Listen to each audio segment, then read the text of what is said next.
How you doing, YouTube? Matt Massive Beer Reviews back with yet another review. A little wax top Bolero jam time in a form of The Revenge of Bullbeard. This is a rum barrel aged imperial milk porter with coconut, vanilla, cinnamon, nutmeg, allspice, and clove. Holy shit, that's a lot of stuff. 11% alcohol by volume. I don't think there's a date on here.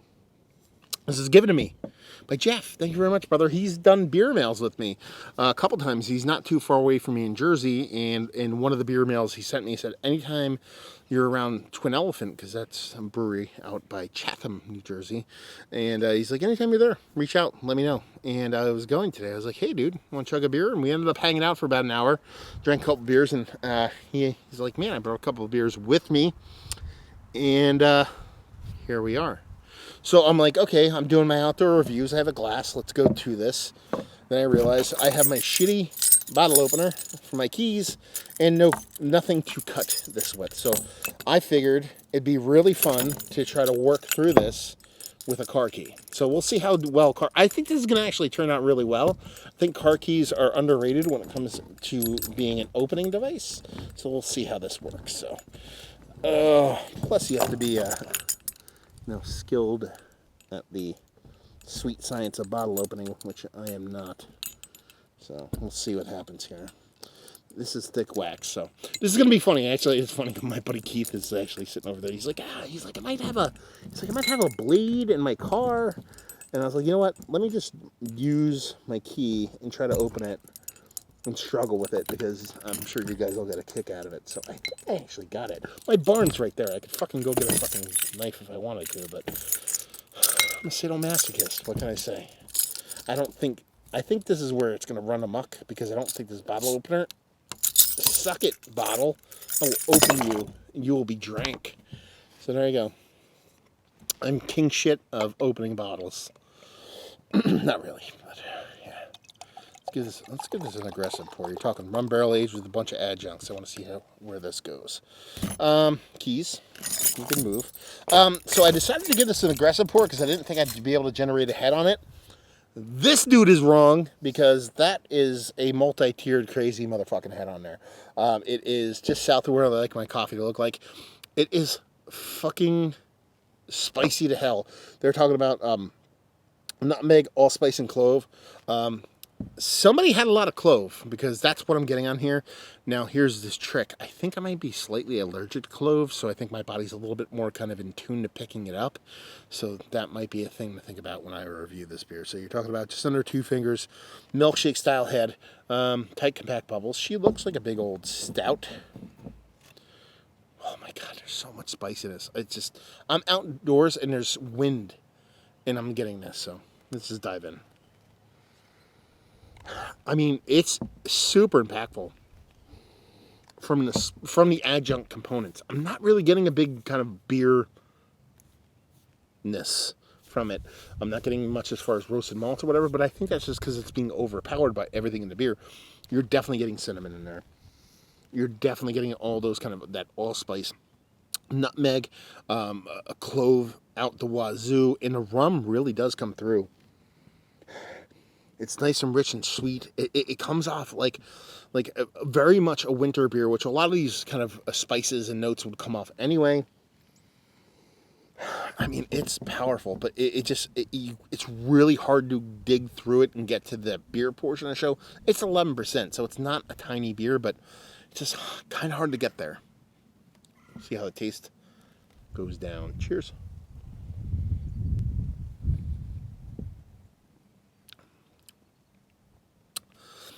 That's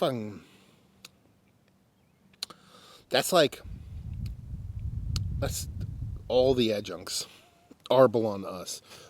Yeah, it's crazy. It's still missing beer. I mean, it's obviously a beer. You drink it, you know you're drinking a beer. But you're getting rum. You're getting all the bits and pieces. You're getting vanilla at the wazoo. You're getting all those spices. Milk porter, sure, it's a milk stout. I get that. If it wasn't, whatever. Coconut? Yeah. I didn't even think about it until I read it. I don't think it's placebo effect either. It's like if you took a Christmas loaf like a spicy Christmas loaf, and then mashed it together with a Mounds bar, and then soaked it with rum, which kind of sounds like Christmas at my family's house. But anyway, it's all those bits and pieces. It's missing the beer. It's missing the beer. It's a really nice mouthfeel, really nice, soft, powdery, soft, creamy kind of carbonation. It tastes like an porter, an imperial porter, not an imperial stout. I kind of geek out when somebody actually nails that as far as what they're trying to do. It says there's no kind of expressive or big enough kind of malt base to it to kind of make me go, okay, this is a beer with a decent amount of adjunct spicing and barreling going on. It is literally a, okay, I'm tasting barrel, I'm tasting rum, tasting a bunch of bits and pieces and spices. And it's kind of hard to battle through the beer. Now, does that make this I keep burping. It might be that clove getting to me. Is this one of the... What was I going to go with that before I burped? Oh, is it a tasty beverage? That's what I was going to talk about. Yeah, it's fucking tasty. It's out of sorts.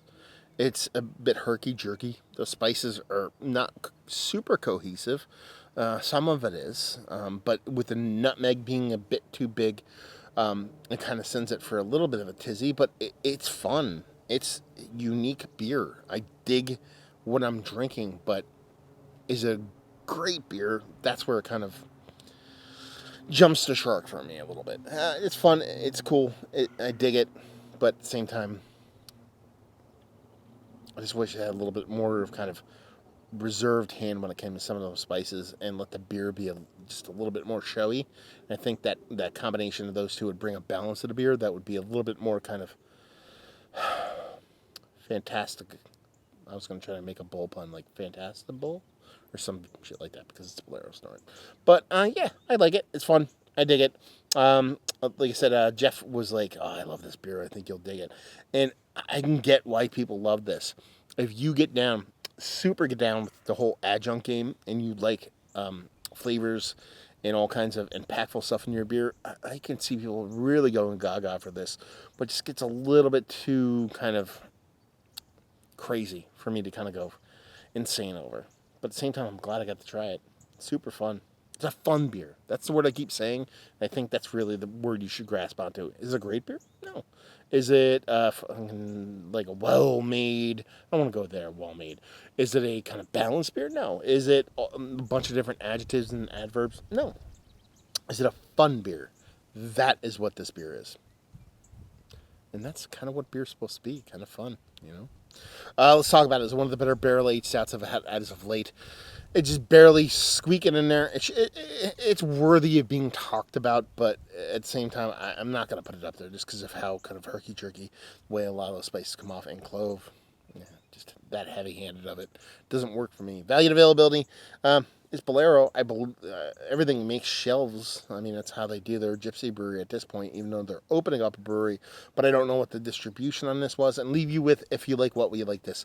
If you like those Christmas spices, if you like cinnamon, if you like coconut, all those things, if you're like rum barrels, but you also are not a huge fan of imperial porters or stouts in the base format, it's going to give you enough beer to where those spices and adjuncts play big enough for you to enjoy. But if you'd like to have a kind of equal finish line for all those flavors, a relatively equal finish line, this one might be a little bit outside of your comfort zone. There you go. Another review in the books. Hopefully you guys enjoyed it. Down there if you want to talk about it. Massive Beers if you want to check me out doing the social media stuff. Beer Massive if you want to check me out doing the whole podcasting thing. And hopefully you guys enjoyed the review.